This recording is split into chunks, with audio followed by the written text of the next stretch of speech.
Hello everybody. Welcome back to some Toonkind D&D.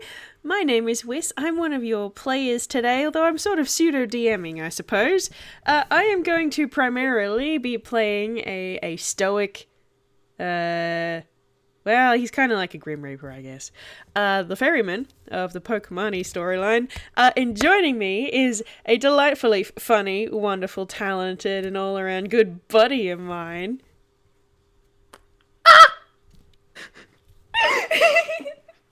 And there's the blush today. I'm gonna get you back next time, I swear to God. Hi everyone! Snappy sniped! I'm down! Your Vwild is down! Your humble Vwild playing a monkey. And she's gonna do her best. Oh dear. Okay, so for context, for people playing along at home, this FPS is following on fairly promptly after the Herding Cats FPS, because Lynn's window of opportunity to do what she's about to do was only a couple of days long. And in Herding Cats, right at the end, she was told by the leader of the Ghost and Dark type Pokemon, Yon, that Nick Vull, who was the resident local heretic of Lavender Town, meaning one of Helios's supporters, was dead. For, as far as they could tell, no reason whatsoever. So this seems like something significant that Lynn may wish to investigate. Indeedies. So, what is Lynn's initial train of thought? How does she want to go about doing this in the first instance? She has many thoughts, and all of them are pick. But she understands one thing of importance is going to be basically deducing when the ferryman will be there, because he will be there to do the final rites and intern the, I think it's the right word, inter the body, intern, whatever have you, soup. But she thinks it'd be a good idea to have him there, seeing as he's the one who deals with these bodies, so he's the one who knows when things are a bit off. Alright. There's also just the fact of when you've got a body, she knows that there are three things you always have to look out for: the cause, the manner, and any extras of suspicion. And so her entire thing is just compiling the notes she has, including the wonderful off-screen conversation she had, which we will eventually do a read aloud for, where she had a few holy shitballs moments. That was a great holy shitball moment, I must say. I am very happy that the brain cells clicked, because, oh, that was fun. One day, my fine audience. But she's got a few ideas of things that she's got down, and she has written them down because she knows, given her plot lines at the moment, including in the event of my mysterious disappearance, somebody do this! But yeah, so she has got a few notes together, figured some stuff out. She thought of bringing in her own autopsy gremlin, but seeing as Yon said they've already had people look over it, she doesn't think that'd be a good idea. Just she'll read the files from other people. Just let the people have their own stuff. One day she'll bring out her autopsy gremlin. Not today. Not today. Alright. Well, given Lynn's Lynnness, I'm happy to say that Lynn has had a conversation with Yon since the end of Herding Cats, since that conversation that they had. And he gave her a better idea of when the ferryman was coming. And he also told her roughly what time. And that he always came for this sort of thing in the middle of the night.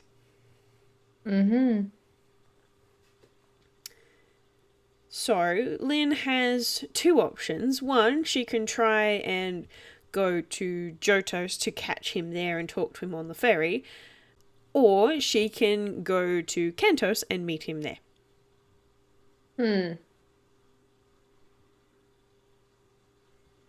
On pain of not bumping into anyone they don't want to see, especially as the more times they go to the Jotos, the more risk there is of being seen.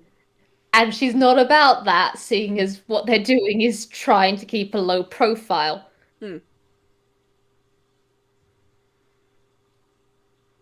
Ark, do not notice me. So,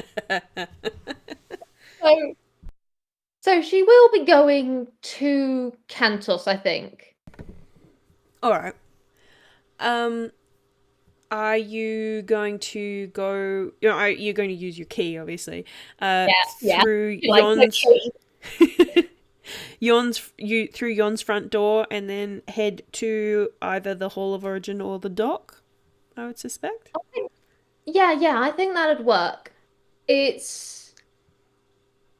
think she thinks I like spooking people, but it's better to not scare the shit out of someone or become on the wrong foot by being in the hall. She's gonna wait at the dock. Alright, Just cool. when she does get there. I also realised one of the things she would have done with the establishing contact with Yon is making sure buddy planes work to and fro. Just this is a test. Write something that only Yon would have an answer to, just as this better not be a trap. This isn't someone this isn't a changeling somewhere taking the mail. Cough cough. She could have just as easily have stood on Tarp's boat outside the coral reef. She's done a great deal of things. She's probably tested that as well, just proximity, see how it goes. This monkey's paranoid as peck, and it's honestly deserved at this point. Yeah, fair. It's not paranoia if they are literally out to get you, which they are. Yeah, so buddy planes seem to work quite well, but Lynn needs to supply the buddy planes to Yon and Faber and Iona and anyone else that she wants to get letters from, because they don't seem to have the materials to make them on the island. When she does it, she does fold a second one into it. Just it'll take a minute longer to unfold it, get it smooth right, and then actually make a plane. But she does basically do you can respond to this. Self-addressed stamped envelope. Exactly! Yeah. Oh gosh, not to date ourselves or anything. But yes, so... God, I feel old now. Great. Alright, so yeah, no, buddy planes do work, and Yon has let Lynn know that he's heard from the ferryman and when he's going to be coming, and it will be in the middle of the night tonight.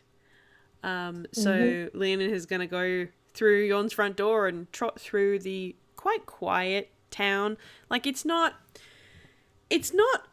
busy nightlife because everybody's crepuscular or nocturnal like in Halloween Town, and it's not nightlife like, modern, there's clubs and what have you nightlife. It's quieter than the day, but there are still people around as Lynn walks through Lavender Town towards the docks. And can I get you to roll a perception, please? All right. I'm just imagining a Pokemon-y rave now. That's the metal types. Okay, let's see. What would she get with a plus 12? So a 29. Things that you get with a 29. Okay, so as Lynn is waiting on the docks, the first thing that becomes very apparent is nobody really comes down here. Unlike the parts of town that Lynn has seen the true face of, and on that note, Lavender Town is still looks abandoned and a hovel-like because they haven't sorted that out yet. But unlike the actual visage of Lavender Town that Lynn has seen, there aren't really any buildings. There isn't a path. Like there's a kind of a path, but under her feet it doesn't feel like the same hard-packed dirt roads and cobblestone roads that she's felt under her feet in the middle of town. The dock protrudes out through the barrier only just, which is the same as it was the last time she was here. But nobody comes down here. This part of the island, the Kantos Johtos facing side, is not somewhere where people go. And even in the middle of the night, the barrier does glow ever so slightly. So Lynn can see it quite clearly where the line in the sand is. So to speak, there is absolutely no disruption of the physical environment where the barrier is in place. Waves go through it, sand goes through it, you go through it. But no, it's almost as if it was just an illusionary thing and it's not there, but you know that it's not. And outside on the other side of the barrier, it's quite dark. It's sort of closer to a new moon kind of time of month, so there's not an awful lot of moonlight happening. And then in the distance, Lynn can see a small speck of light purplish sort of light in the distance, slowly drifting closer and closer and closer, and coming straight towards where she is standing on the dock. The light of the ferryman. Are you attempting to hide, be in disguise, anything of that nature, anything stealthy? Good question, because I do find it fond. Every time Lynn has come since that first time, she has tried to be a bit more transparent than usual when she's doing stuff. Just, she wants to be on these people's side and have their trust. At the same time, it's in the middle of the night, she's here, and there's that guy. And she would also recall the last and only time she has interacted with the Ferryman directly, she was in a Pokemon-y disguise as well. The same one that she had Morpha use at that other occasion.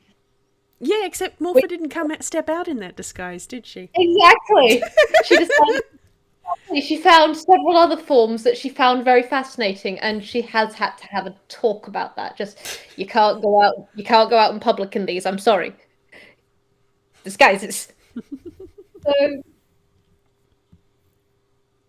I'm gonna roll her a will save. High means she's sticking to her guns on the having her own form. Low is I'm a paranoid pick and I don't trust you. That is... What is a will save? That's a wisdom, right? You don't know? I don't know either. No, I think Whis, yeah, because we don't have will saves in D&D. It's a different system, I think. Pathfinder 16. maybe. All right, 16. So yeah, she's gonna stay in her own form, but she is going to try and blend into the shadows a bit. And for a golden monkey, she is rather good at that.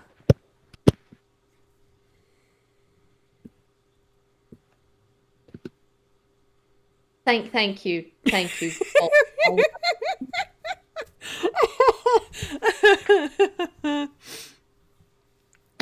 Avray says no.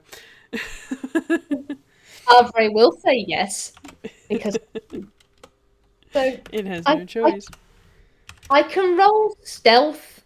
I'm presuming that this guy has a really good perception modifier. I'm not gonna lie. Well, I'll roll him a perception. Alright, so that's a 16 on his perception. You can Yeah. contest it if you want. Yep, I will. That is a 14 plus 7. Yeah, okay. Paranoid peck. Yep, fair enough. Alright. So, as you are doing your stealth thing, you see that light of the ferryman's lantern get bigger and bigger, and eventually he comes into view himself, and his little boat, which is called a ferry. It's not really a ferry. It's more like a gondola sort of shape. It slides up to the dock and bumps against the weathered wood with a fairly small little bump. And then he steps off, and he makes absolutely no moves to tether the boat at all. He just sort of gets off, and he sort of just slides off of it.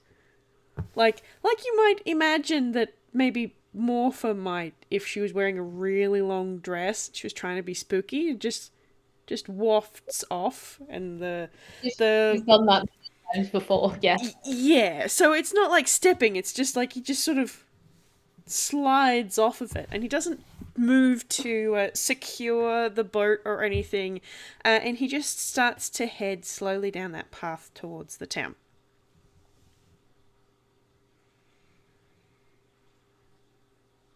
How do you want to do this, Lynn? Because you're gonna be a bit better than just appear out of... Okay. She does wait a moment. Just long enough for everything, for if she does appear, you can't quite tell whether she came off the boat, whether she's always been here. Just, she could have come from anywhere. She could have just popped out the ether. And then she's gonna make sure he's going up the path, and she's gonna follow. And I do love Lynn on this island that she doesn't really use her eyes because hallucinatory terrain. What she sees is not what she sees. So she is doing it half blind and mainly doing it through touch and hearing and smell. She's going at it a bit blind. But after a little bit, after the ferryman is now on more solid path, she's going to fall into step with him. Just pleasant evening. The ferryman is going to slow ever so slightly and then come to a stop as she falls into step and speaks. And then he's going to very slowly full body turn around to face her. So it is. And who might my company be on this fine evening? A friend. A friend with similar goals in mind.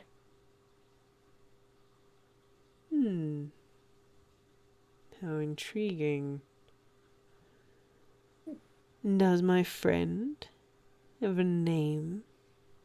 Your voice is familiar, yet I don't think we've met. Not in this form. You're trusted enough by certain people. One of mine has taken a shine to you, and Bjorn holds you in fine regard, so you may call me the detective, as you are the ferryman, yes? That is the name by which I go now. The third of such names I've had in my lifetime. You sound like someone who may have more than one name yourself by that introduction.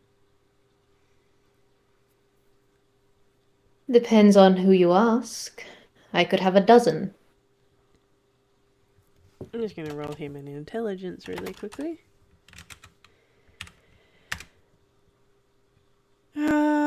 Average. Would average be enough? Oh yeah, average would be enough. 10 would be fine. He's going to nod and lean back slightly from her and move his lantern from side to side as he's obviously thinking. And then he leans back down to be a little bit closer to Lynn's height because he's taller than her. Mm-hmm. Would you be the mysterious benefactor? Indeed. Come in person this evening.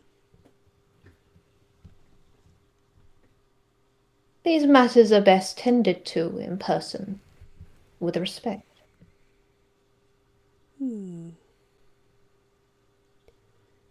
Well, respect. So what we're here for this evening? I suspect you knew this, if you knew to meet me here. Indeed. I will not interfere with your work, however. These matters, as you are aware, have overarching impacts, and for the benefit of the people of this island, and for everyone else. I am here to investigate matters, to learn things. You get the impression that he's smiling at you, like he physically can't, and his face doesn't change. But you get the feeling that he's smiling a little bit. And he nods, and then he makes a sweeping motion with his staff and his lantern and turns back towards the town. Then we should not wait. There is work to be done, after all. And he's going to start heading down the path. And she will keep in step. Alright, cool. I'm going to give you this for that, 29 perception that you got before.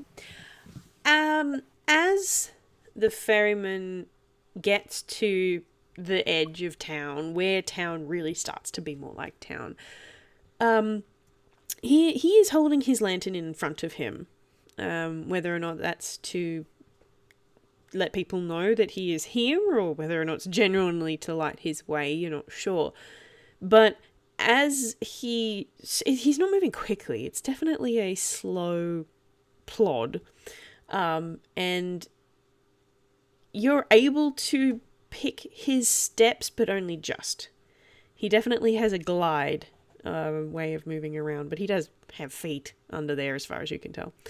But as he moves through Lavender Town, you can see the Pokemon who are around look when they see the light of his lantern and immediately make themselves scarce.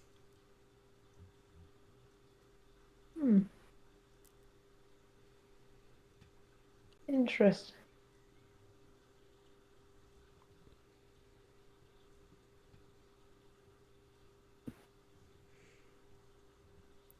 You have a reputation, I see. All comes down to the context of the story. The words around it, the setting. I am not unknown to this island. And I have several roles. Some more glamorous than others.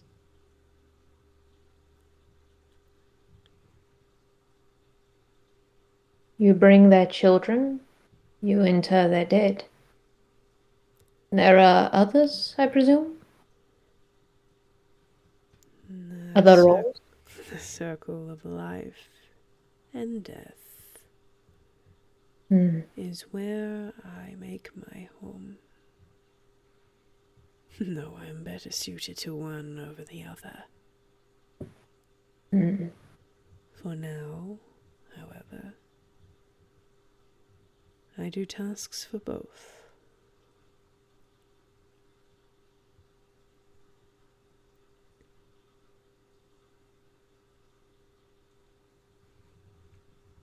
And she gives a nod at that.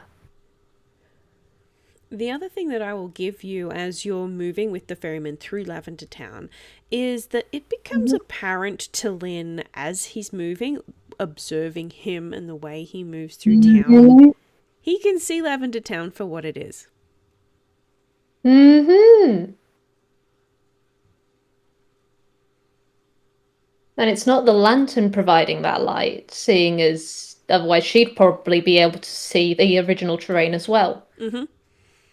He can see through the hallucinatory terrain. Yeah. Just from the way he moves around the environment.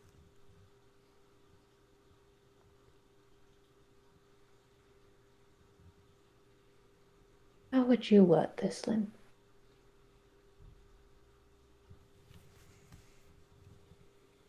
Yeah, good to be blunt. This place has some interesting properties. More than meets the eye, yet... Well, you don't exactly have open eyes, do you, in your design? But you can see this all as it is. You are definitely an observant one. Yes. One of the few who does not live here who can see everything. One of... Sorry, you go. One of 3, I think. If I am not mistaken. Now there would be you. I'm presuming another one is your partner. What was her name? Mia?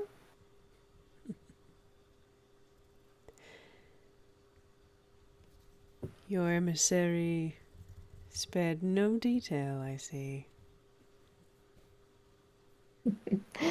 I like to be informed. Mia and I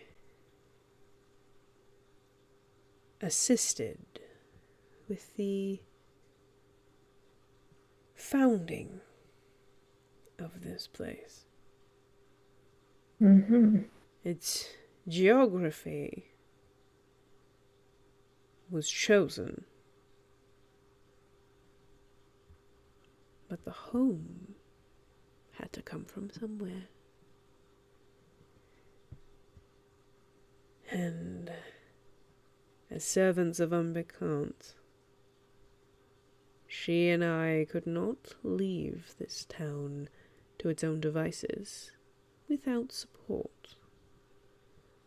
These days, they have all the necessities, comforts even, but it has taken time and effort to get there. And we Indeed. are rewarded by seeing those children thrive. Indeed. They deserve the best.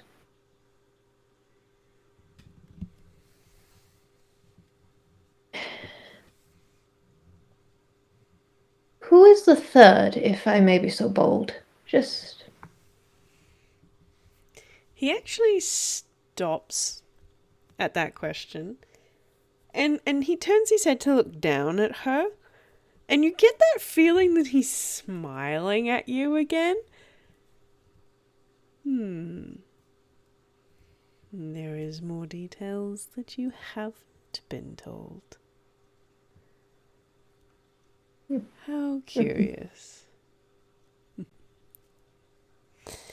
Well, I'm sure you'll find out. And he turns and keeps going. How thrilling indeed. I'm sorry he talks so slowly. Probably going to interrupt me a bit. Whis, straight up, this is the best voice for this day. Thank you. Oh, dear. We'll do one thing as they're wandering up. Just, Mm-hmm. what do you indulge me one final question? It's a bit of a non sequitur, I believe, but might as well ask it. Questions are always encouraged. But answers, we'll have to see. Oh, you can wrestle an answer out one way or another, usually. But my question here is, well,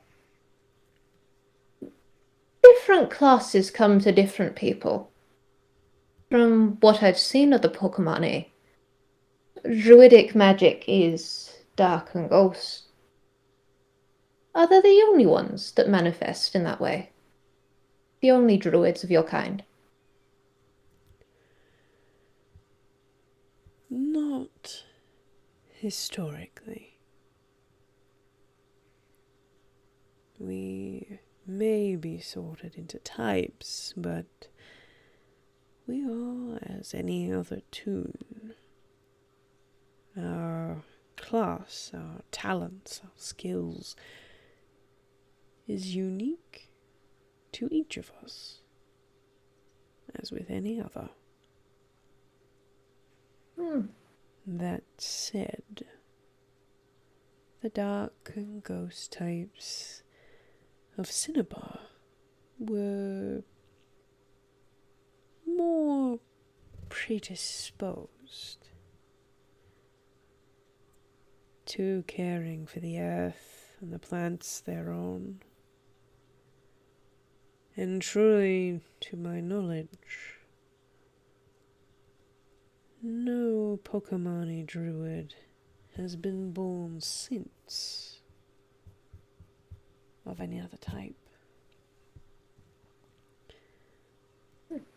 As to why, I don't know.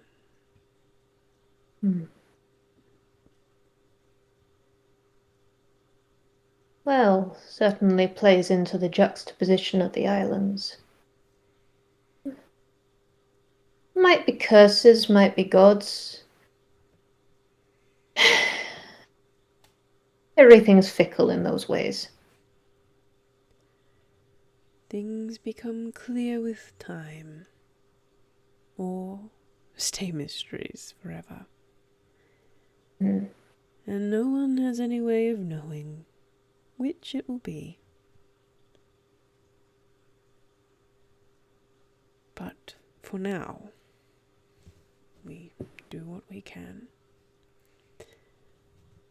And it's at this point that the ferryman stops at the bottom of the stairs that go up into the Hall of Origin. And he reaches his staff up and he holds it to illuminate the bottom, the top of the archway. And Lynn can't see it at the moment, but he is illuminating the text that Lynn knows is there. And just for shits and giggles, why don't you roll a history, see if Lynn remembers or has written down what that word was, what the words on top of the building were.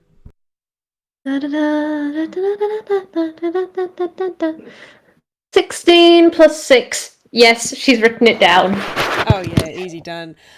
So she remembers that it was written in Pokemon-y, like in the Umbakant glyphs, but it had read, learn, remember written over the arch that led into the Hall of Origin, and that's what he is illuminating. And you get the feeling he knows that you can't see the text, but he's doing it anyway.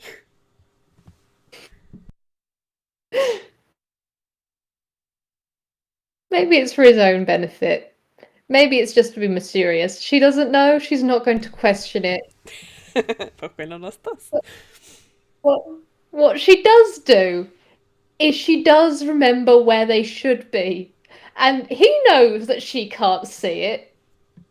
Yet her eyes do still go up to that point and read where it should be as though she can. You can play at that game, Mother Pecker. He's not gonna react to her doing that. He's just gonna lower his staff and then glide in that way that he does up the stairs and into the hall, fully expecting her at this point to follow. Indeed. And she does. Cool. So like the last time, Lynn was in the Hall of Origin of Lavender Town. It's a hole in the wall with some beat up waterlogged bookcases with a few books and a broken desk, and it's all very sad to look at, actually. But towards the back of this main chamber, there are stairs, and that's where the ferryman goes. There are two sets of stairs, one that heads up and one that heads down, and he heads down. Makes sense. And as you're heading down, what's Lynn's night vision? Has she got night vision? Yeah, Dark, she has. dark vision, yeah. She has got dark vision. Pick me if I can figure out where it is on this goddamn sheet. Are you looking at the PDF or? I'm gonna get the PDF right now. Hang on. I have search function. Otherwise, if you're just looking at it on the DMV page, it's underneath your saving throws. Oh, but it's 60 feet. 60 feet. Okay, fantastic. All right, so you follow the ferryman down, and like there is some light from his lantern still, but you come into this room, and it seems to be quite big. Like you don't think you've gone down far enough to really account for the size of this room somehow. There's some sort of bigger on the inside kind of shenanigans happening down here. But it's dark as all hell. There are no torches on the walls or anything. And it's quite cold. Like the up on the ground floor was quite pleasant. It was semi-tropical. With the plants and everything that you know are there, keeping everything nice and cool. But down here it's quite cold. And the ferryman moves through this dark room, and Lynn can see these shapes that are in nice, neat little rows on either side of where he walks. They're about just under 3 feet tall with a curved top, and something that Lynn will probably have been seeing basically every day of her life since moving to Halloween Town.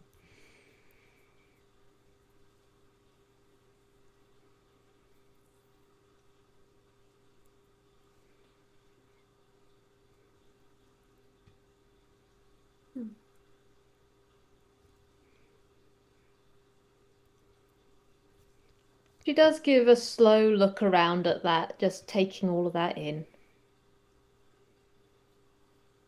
Also, me, the Vwild. No, Vwild, you're not allowed to go off on why this cave is definitely colder than upstairs. You understand the geography, Vwild. Your monkey doesn't.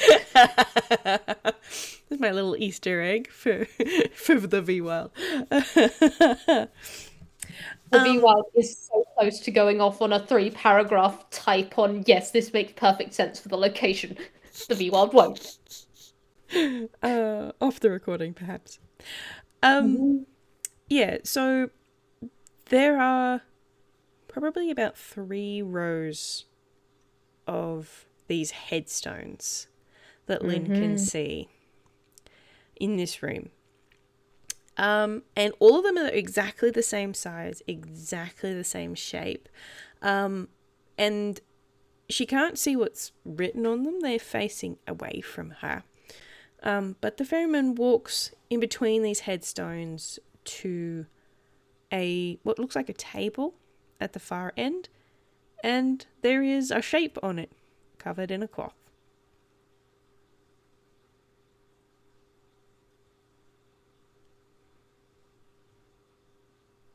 As she comes in, she doesn't know any of the prayers of these people, but she does just mutter one under her breath, just one of peace, one of requiem. And then she does come forward, and she can't glide like the ferryman can, but she does. There is respect in how she moves here. For such a chaotic monkey, there is something very deliberate in how she's walking, especially as she comes to this body. The ferryman stops in front of this table, and he puts his like the bottom end of his staff into, well, you assume there was like a little indent in the floor there or something, because there's a small little click, and it kind of just stays there as he lets go, and it casts just enough light to be able to see the form on this table. And Lynn can see, even without pulling the cloth back, there's 2 arms, 2 legs, and distinctly 2 pointy triangle ears on top of the head, which are bending back slightly because of the weight of the cloth, but definitely still there. Mm-hmm. Dare I ask, mysterious benefactor, what it is you wish to get out of this evening?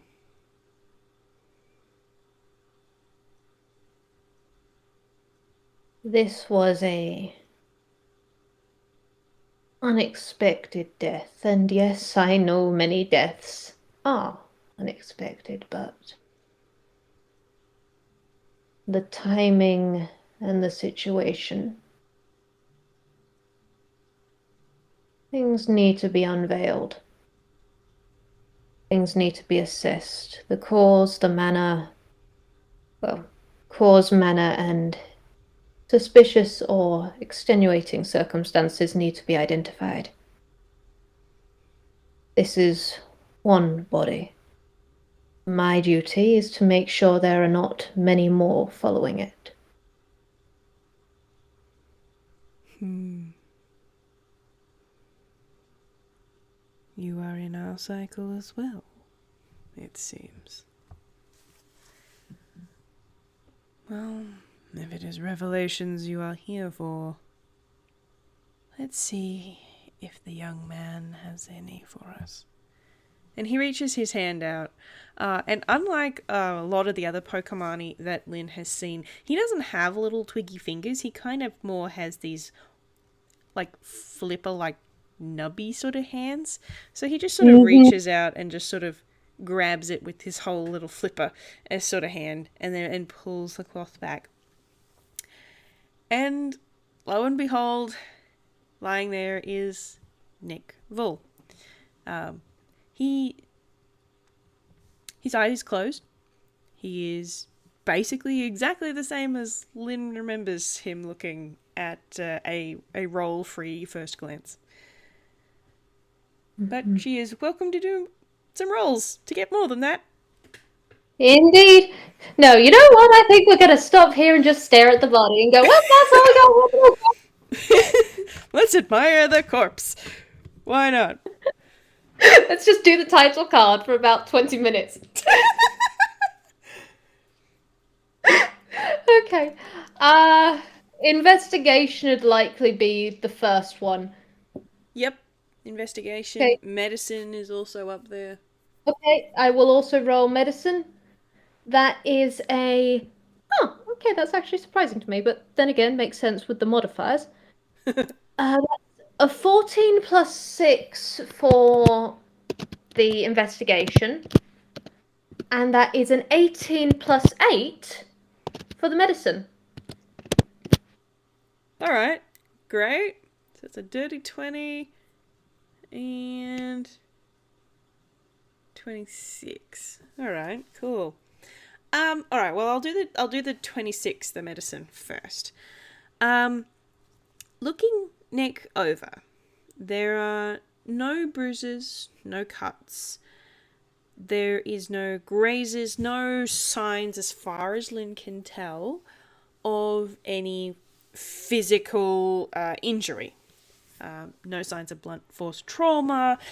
His clothes are intact. Like, they're not even particularly dirty. Like, after you beat the tar out of him, he was a little bit dirty because you kicked him around the yard for 10 minutes. But no, he looks like he could be sleeping. There is no sunkenness to his eye. If she felt like actually touching him and pulling his eyelid back, there'd be She no... would. She would? She Okay, yeah, she Yeah, can pull his eyelid back a little bit, and his eye, which I believe was a gold colour... Let me just pull up a picture of him, because I don't remember what colour his eye was, and I didn't think of that in advance. I will say, Rand, she will have looked to the ferryman before she touched the body because she doesn't know their customs and she doesn't want to do something that would cause disrespect, even as she does her work. She does care, even as she's trying to save other lives. When she, like, if she raises her hand to go and touch him and then looks at the ferryman just sort of squares his shoulders and leans back slightly, as if sort of giving her space to do her work, but doesn't say anything or move to stop her.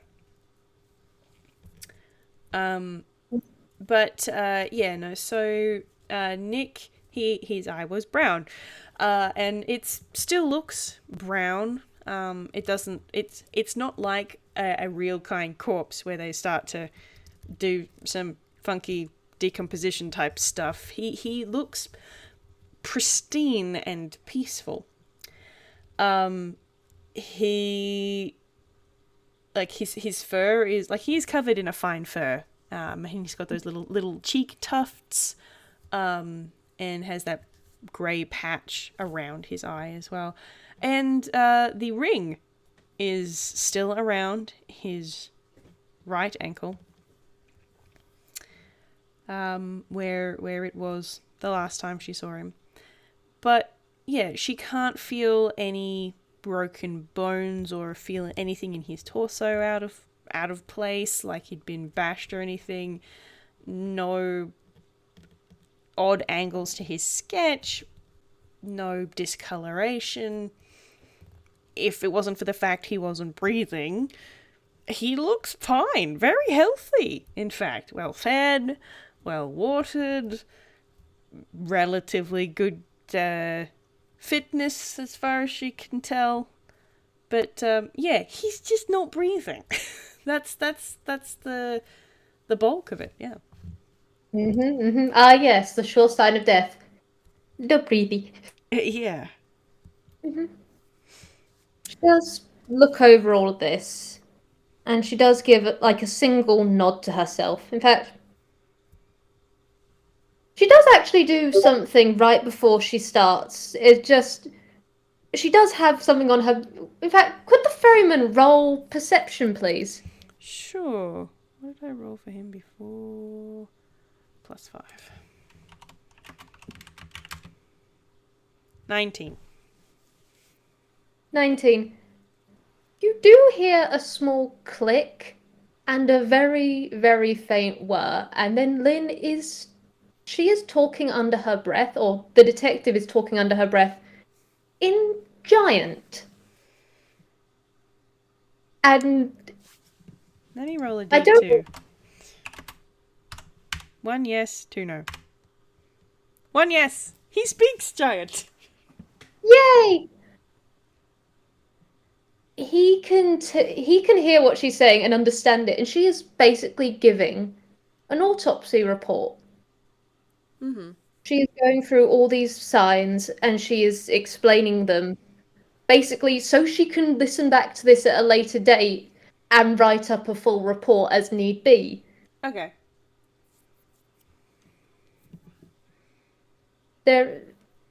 He will know. He has not heard her swear, I don't think.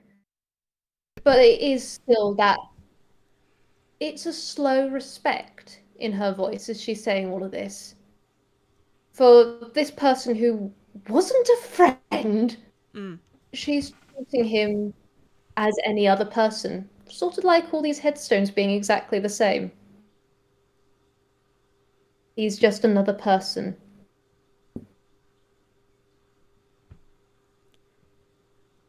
The ferryman doesn't interfere with Lynn in any way while she's doing this. He just sort of steps back, and every now and then he'll give a little bit of a nod. Like with Lynn's passive, even though she's paying very close attention to Nick in front of her, she can see him nod occasionally at the things that she's muttered. Was there anything in particular that Lynn wanted to look for that I could attempt to give her with the dirty 20 on her investigation. Right. I love how I've got notes because I knew my brain wasn't going to be too great. So we got ankle. Mm-hmm. We've got residual magic, if any, which she cannot cast for, so she would actually be asking Ye Ferryman. The other parts, let's see. Mainly her questions would be to the ferryman, except for that ankle, just checking it over. All right. She wants to get a good look at the ring. I am assuming. Indeed. No, she wants to look at the other ankle. It's a fine ankle. Okay. Well, on inspection of Nick in general, like not from a medical perspective, but in general, the orange of Nick's back and tail, it's a coat, similar to how Rye's old hoodie was exactly the same shade as his face. Nick's jacket is exactly the same shade as his face. And he's wearing a white t-shirt as well, so if Lynn were to pull that back, he has that orange underneath there as well. And he is wearing grey gloves and grey boots. So underneath those little booty shapes, he does have just little stick leggies, just like Rye. And the gloves are hiding circle-shaped hands, similar to Sally's design, with his little stick fingers. The ring that is around his right ankle, it's fairly solid. Like, you know how you can get some bangles that are really, really chunky? It's basically that, but it doesn't feel like it's hollow. It feels solid. It's around Nick's stick leg in a way that it doesn't actually really touch it. Like, now that he's lying down, it is pressed against the tabletop, and then his leg is limp against it, but it's not tight against the skin of his leg or anything like that, which is congruent with how Lynn has observed Helios's supporters wearing those. Like, it sort of hovers around their leg rather than actually coming into physical contact with it. But it doesn't seem to be doing anything. And if she were to touch it herself, I pause to make sure she's actually going to do that. With gloves and very much care, she's a responsible monkey. Yeah, so she touches it. It is inert. It feels actually quite heavy.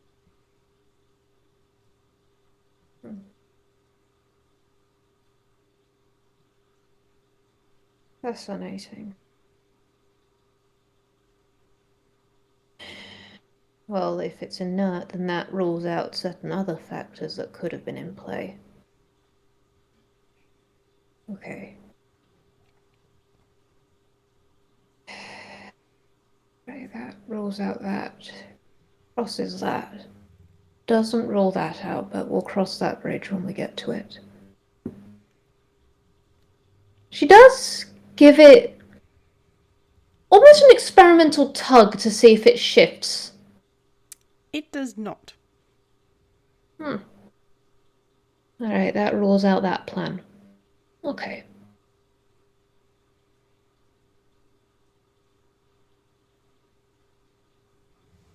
Alright. And she does do one final thing, which is just she doesn't think it's going to get her any results, but it is just standard detective policy. She does check the gloves to see if there's any residue or anything underneath the nail part of them. Oh, as in, like, if he dug his fingernails into something while wearing the gloves, kind of thing? Indeed. No, not particularly. Like, his gloves definitely are not as clean as the rest of him because he was obviously doing something with his hands. But, or maybe he just didn't wash them.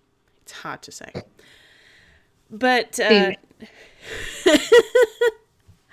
But like Lynn can also get kind of a read on how old Nick is, based on this medical appraisal and this investigation.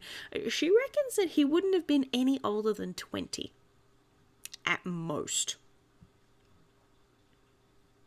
He's younger than her.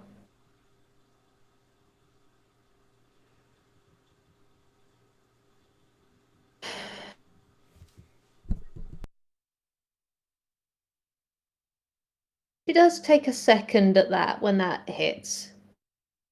Just the sheer fact of this. He was young. He was very young.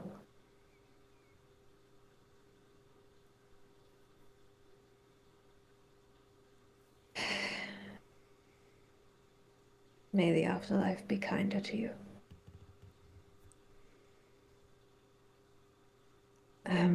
Ferryman, may I ask you some questions? I know your work is important here and you will have to leave at a point as well as laying him to rest. May we talk? By all means. As I said, questions are not something I discourage.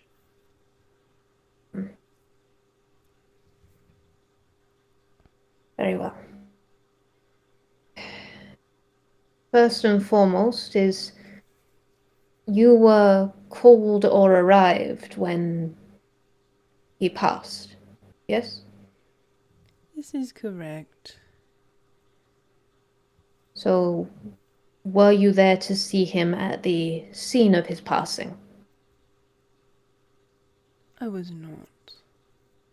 Hmm. Yon has ways of contacting me for this purpose. It is part of my role, both here and the new land, and the old land. I would be very bad at my job if I did not know when a dead needed tending. So, all who care to know how to call the keeper of the dead.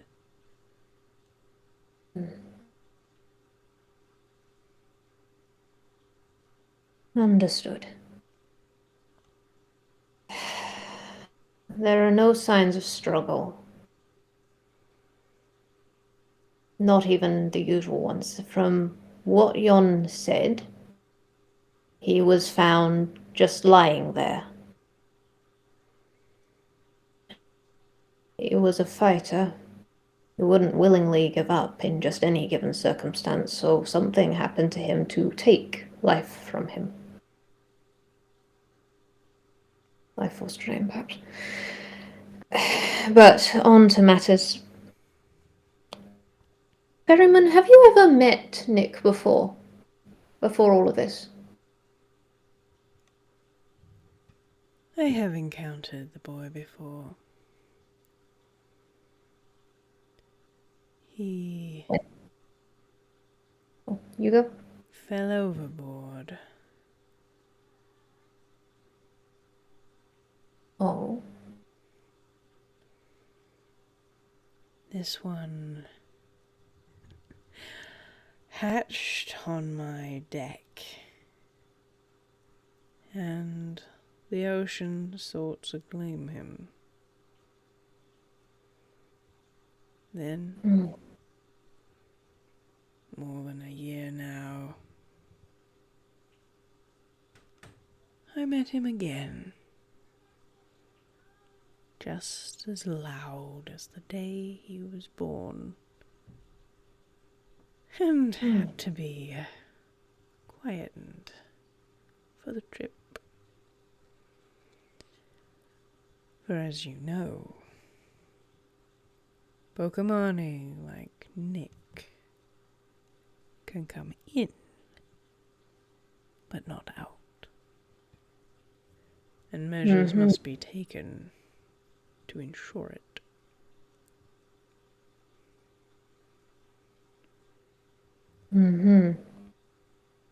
I see.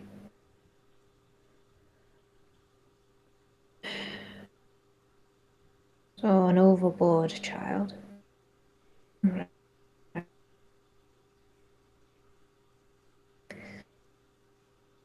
Would you mind if I showed you some pictures of other people? I wish to see whether they were also claimed by the sea, or if they ever made it into your hands. If you like. Thank you. Do what I can. And she does not fumble. Thank you. Thank you. That would have been the most awkward thing ever to exist. And she would have straight up abandoned instead of going. Oh. Does because yes, she did actually bring certain files with her today. Or copies of files, so if need be, she could just go burn. But she does pull out the sketches she's got of the other people. There was Nick, there's Betty and Yoko and Georgia, I believe, and then the other one. I cannot remember the second in command's name. The one that looks like a Gar. There we go. Yep. But she pulls out the other ones of this 6 Pokemon team that's now down to 5.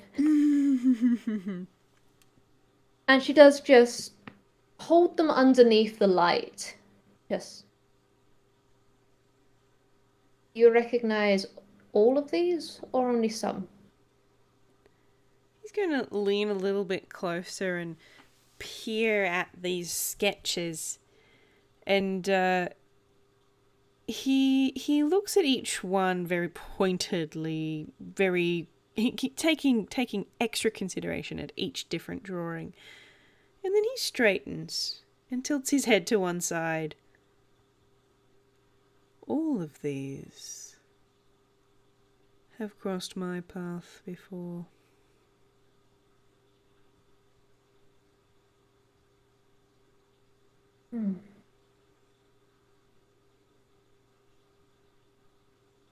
And all of them never made it here. Well, all but one had the opportunity.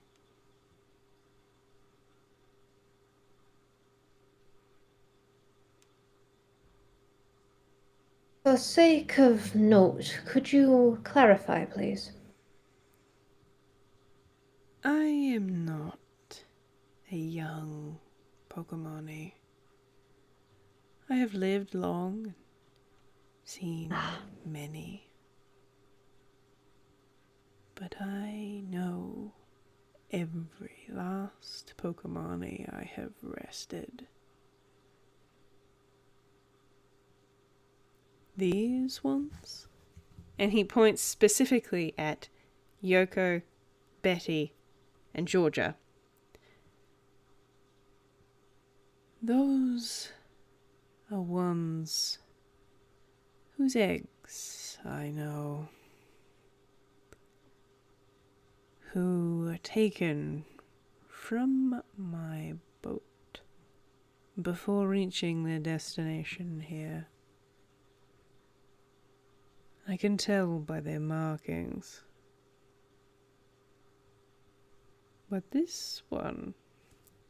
And he taps his fin nub against the sketch of Gar. This one never boarded my boat. Not this boat, anyway.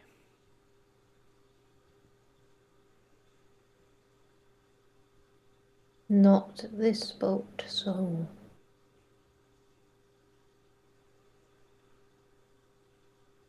A cinnabar boat? Just...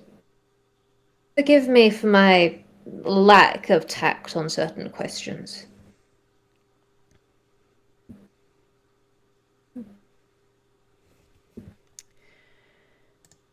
Interesting. Interesting. Trying to recall whether Lynn's ever said the name Gar to Yon to try and remember if. She did, but he said that he didn't recognize the name. Which could just mean. Well. Could just mean they never crossed paths, but at the same time, when you're off the island, because oh my god, everything's going to shite, they would have. The herd would have thinned enough, so.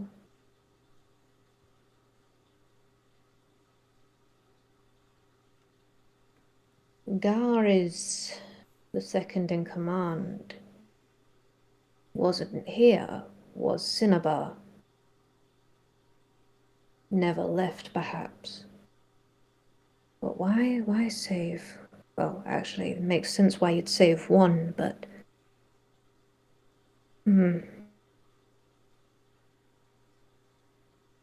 Interesting. I find it most intriguing, benefactor, that you have a drawing of this particular Pokemon.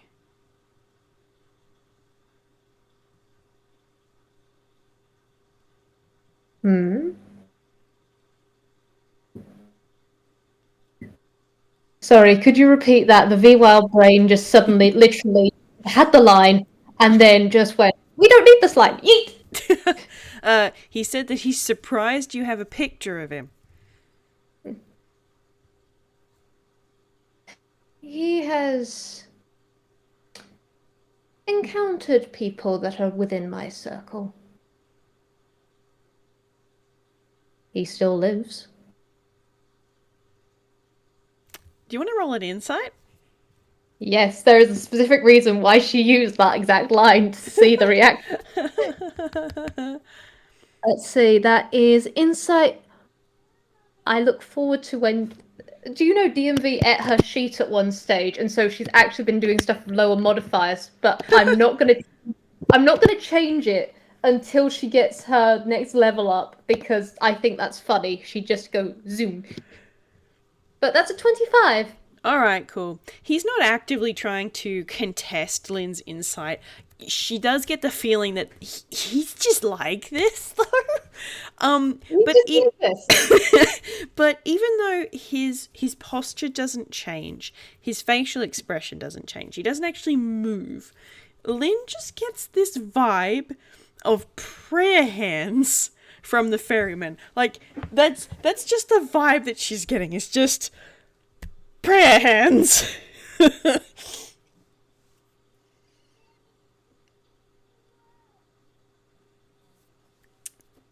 And he's just quiet for a bit as he's just giving off this vibe and just looking at her. That is not a sentence that you anticipated, Keeper of the Dead. What do you know?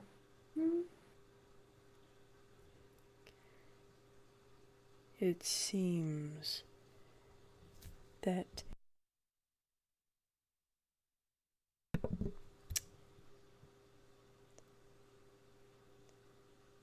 one of the dead I'm keeping has decided to leave. For Garhounds has been dead for over 60 years.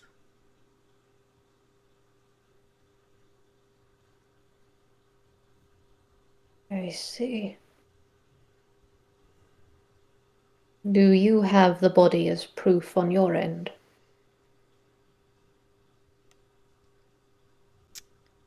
No more so than any other dead. All are treated the same way. Mm-hmm. And for him, he died as the war was starting. So that is where he remains. Or at least ought.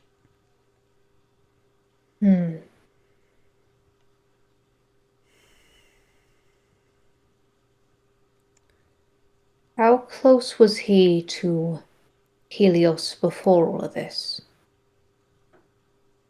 That kind of information requires one to venture above ground a lot more than I tended to. I kept to my domain, and others to the surface,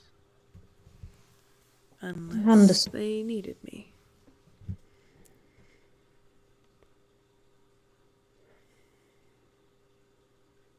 Understandable.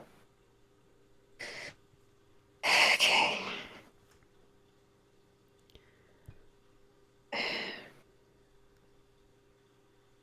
If three of them, one of them is dead yet not, almost assumed all of them would be, but that doesn't seem to be the case. Betty, Yoko, and Georgia, that's... If they were taken, that could have been planned, but that, well, if you've already got Gar, that makes sense. You just have to liaise with the right people. Nick, however, is overboard. Interesting.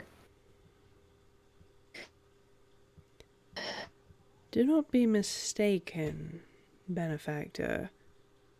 When I say the three were taken as eggs, I do not mean to say I saw who took them. Simply the wave that crashed across my deck, and a distinct lack of egg where it should have been.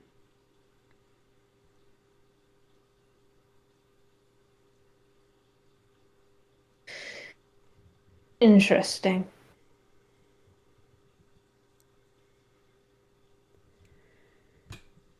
That is incredibly interesting to know. This...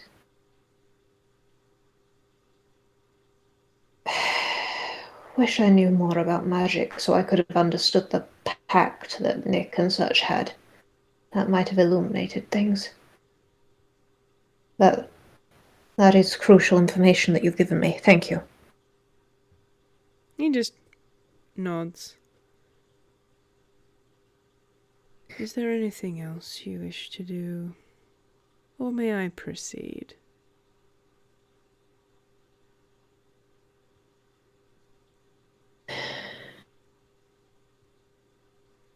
I think that's all the information I can gather now.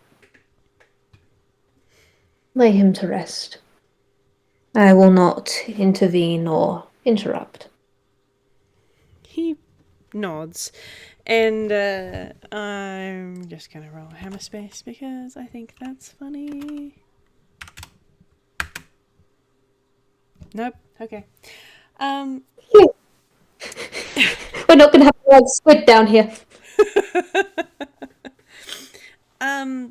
So, the Ferryman nods and he wraps his hand around his stuff and he just pulls it out. Lynn's actually put in mind of the way that Tarp secures things on his boat, because it doesn't take much for it to click back out of whatever slot that the Ferryman had put it in. And he moves his lantern from Nick's toes all the way up his body to his head, and then he takes a step to the side, and as he does, he's summoned something out of his hammer space without actually reaching into it, and there is just about as big as one could get for fitting into one's hammer space, because Lynn would know it's kind of limited to 3 by 3 feet worth of thing. This is definitely narrower than 3 feet, but it is just under 3 feet tall, and it is a blank headstone. And as Lynn watches, the ferryman moves his lantern and he ever so gently touches this light source to Nick's eye, to his chest, to his 2 hands, and then touches it to the top of the headstone. And would Lynn like to roll an Arcana? Yes, she would. That is... Arcana? That is a 17. Alright. The thing that Lynn immediately thinks of as she's watching what happens next is the meld with stone spell that she's seen Rye use before. Because as the ferryman touches the light of his lantern to the different parts of Nick's body, a little bit of light is left behind. And then as he touches the lantern to the headstone, Nick's body seems to be drawn into that stone. And when Lynn looks next, Nick's body is gone, and the headstone has a marking on it. And I have just posted the picture there for you to see. That is a very good picture, and I'm just here.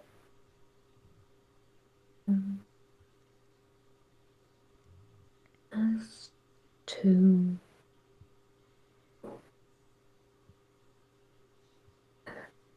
This is cool.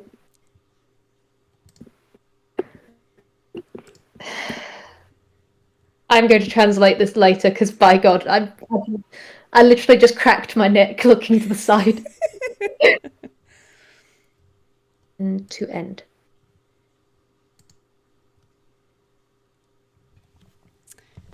And once Nick's body has gone into this stone and that marking has appeared, the ferryman steps back a little bit, and then he gives the headstone another little tap with his lantern and then sweeps it to the side, and it kind of makes a noise as it very slowly slides across the stone floor and slides into place with the other headstones.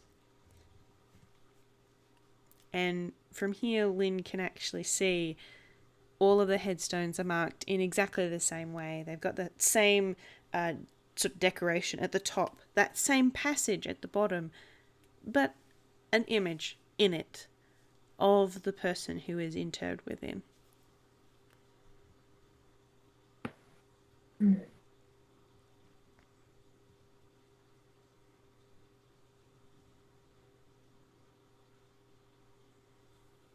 On the plus side, that has ruled out certain things she was thinking of. On the other hand, this is a somber moment. She does actually, for a moment, take off her hat, just to pay respect.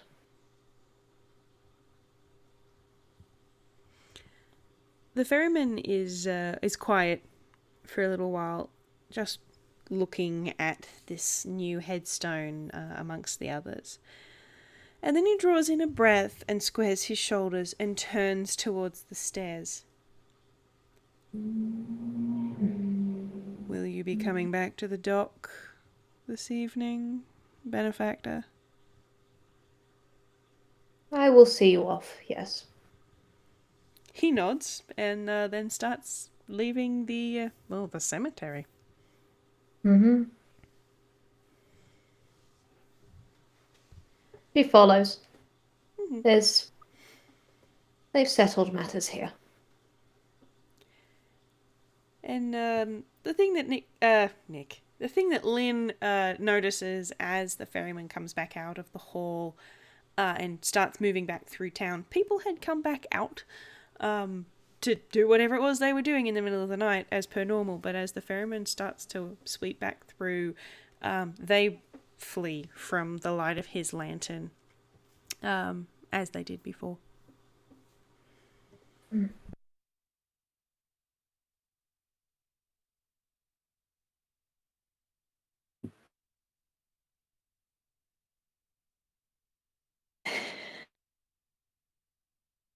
She follows. I don't think there's any words at this exact moment she can... Well, she's got a lot of thoughts to think on. She's clicked off. She did click off the recorder before the actual end grave, just privacy on that front. But she has got a lot to think over now. Mm-hmm. Well, the Ferryman doesn't say anything to Lynn unless he is prompted to do so. All the way back to the dock and his boat, which is still exactly where he left it, even though he didn't tie it down. Lynn, in her head, I need to find some sort of mechanic for this so that Tarp doesn't lose his boat.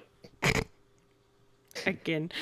Again, it's happened so many times. At this point, she's glad she's got the key so she can just go onto his boat and go, you need to stop.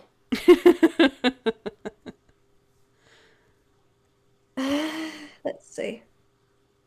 Da, da, da, da, da, da. I have notes. I have notes. Looking through my notes. I managed to answer all my questions. I am very happy. I think the last thing she does say is, as they're alone again, just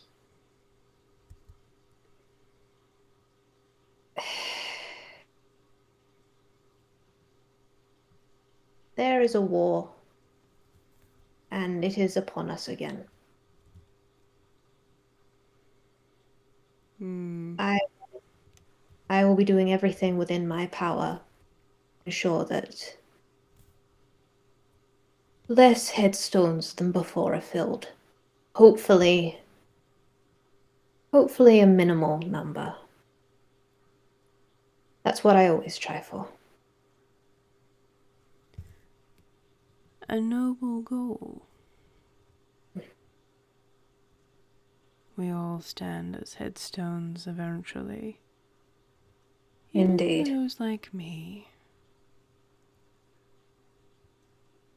But if you would be so kind, benefactor, I do have one request. By all means. Should you find the answer to why the dead seem to walk when they oughtn't, I'd be very curious to know. Of course. As a follower of Umbicant, you are fond of information, and I am fond of gathering it. If I find it, you will know. He will nod and then slide back onto his boat. And just like in a gondola, he kind of sticks the stick part of his staff into the water. And he hesitates for a second, just in case there was anything else Lynn wanted to say. The one thing she could think of is not mood appropriate, so she won't. Okay, fair enough. And then he just gives a little bit of a shove, just the one, and the boat starts to glide off away from Cantos and Lavender Town. And Lynn can see him put his stuff back at the bow of his boat. And as he drifts far away from her, where his shape is indistinct in the darkness of the night, his lantern goes out. But she doesn't get the feeling that there's anything wrong. That's what was supposed to happen. And he is gone. His duty is done till another day. She stays there until that happens. And even a little longer, just staring out, because this is big.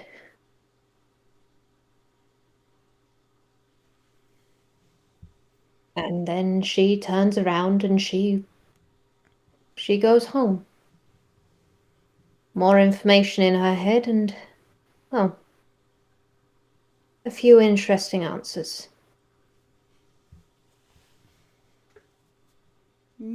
Very interesting indeed. These bitches dead.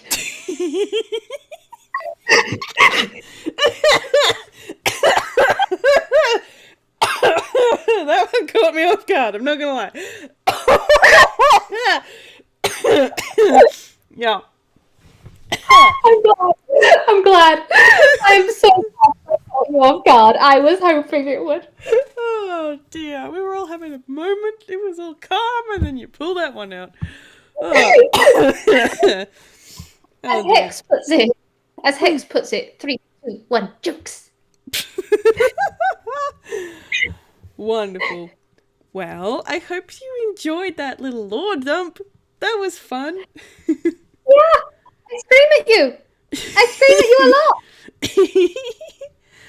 Yeah, I'm sure you'll get the opportunities abound to do that between now and phase 1 of the finale, hopefully.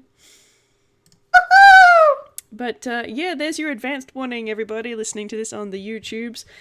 We have some big Pokemon-y stuff happening in a couple of days, so you wanna keep an eye out for that if you want to catch it live. There will be an announcement shortly if you are in the Draft House or associated. So with that, I suppose we just say our goodbyes for now and get back into this in a few days' time with the rest of our party. It's going to be fun. Thank you for listening, everybody. Thank you very much for playing with me, Vwild. It's been an absolute delight. Thank you, Whis. Bye-bye, everybody. Bye-bye.